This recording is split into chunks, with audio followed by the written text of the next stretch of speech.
Good day, everyone.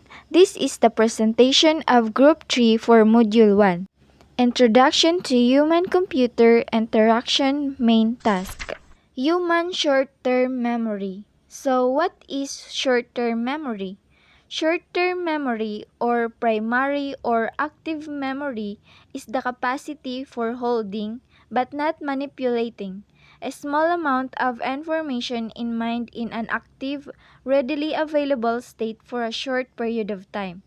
For example, short-term memory can be used to remember a phone number that has been recited. Short-term memory also refers to the information processed by individual in a short period of time. Human short-term memory has a limited span. Here are some series of experiments to determine what that span is. In this activity, you will need some other people to take part in this experiment with you. Try it with a group. So, first is the Kim's game. So, what is Kim's game? Kim's game is a game or exercise played by a group in which a selection of objects must be memorized. The game develops a person's capacity to observe and remember details. So, here's on how to play the Kim's game. First, divide into groups. Each group gathers together assortment of objects.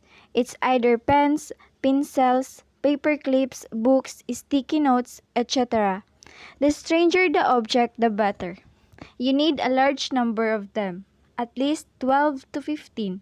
Place them in some compact arrangement on a table so that all items are visible. Then swap with another group for 30 seconds only and look at their pile. Return to your table and on your own try to write down all the items in other group's pile. Second, compare your list with what they actually have in their pile. Compare the number of things you remembered with how the rest of your group did. Now, think introspectively. What helped you remember certain things? Did you recognize a thing in their pile that you had in yours? Did that help? Do not pack the things away just yet. And last but not the least, calculate the average score for your group. Compare that with the average from the other group. And here is the question for the Kim's game activity. What conclusions can you draw from this experiment?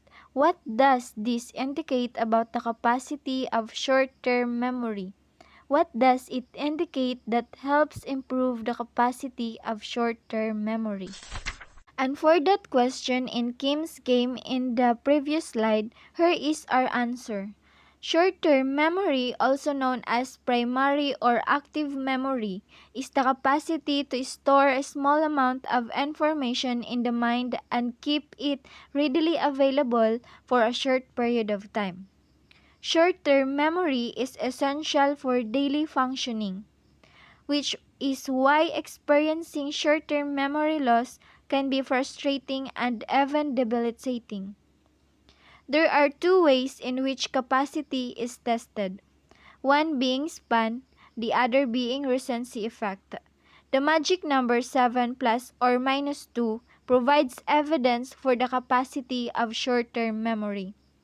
Most adults can store between 5 and 9 items in their short-term memory. If we can chunk information together, we can store a lot more information in our short-term memory. Chunking of information can lead to an increase in the short-term memory capacity. Chunking is the organization of material into shorter, meaningful groups to make them more manageable. For example, a hyphenated phone number split into groups of 3 or 4 digits tends to be easier to remember than a single long number. The duration of STM seems to be between 15 and 30 seconds, and the capacity about 7 items. So, during in our group activity in Kim's game, since we have 10 members in group 3, we divided it into two to create two groups. The first group got the average of 56.73%, while the other group had 53.40%, with a total of 12 items in the activity. The second game is I went to market game. So what is I went to market game? I went to market game is a memory game that requires players to memorize a list of words. It can be played by two people or a group of people. Each must speak one item would buy in the market. But to increase the difficulty, it is necessary that each player should repeat all products that it has been said since the beginning of the game. So here's on how to play the I went to market game. In your group, one player starts off with I went to market and I bought a fish or some other product or whatever. The next person continues. I went to market and I bought a fish and I bought a bread roll as well. The process continues with each player adding some item to the list each time. Keep going around the group until you cannot remember the list accurately. Make a note of the first time someone gets it wrong, and then record the number of items that you can successfully remember. Some of you will find it hard to remember more than a few. Others will fare much better. Do this a few more times with different lists, and then calculate your average score and your group's average score. And for the I want to market game, here is the question. What does this tell you about short-term memory? What do you do that helps you remember? What do you estimate is the typical capacity of human short-term memory? Is this a good test for short-term memory? And for that question, here is our group's answer.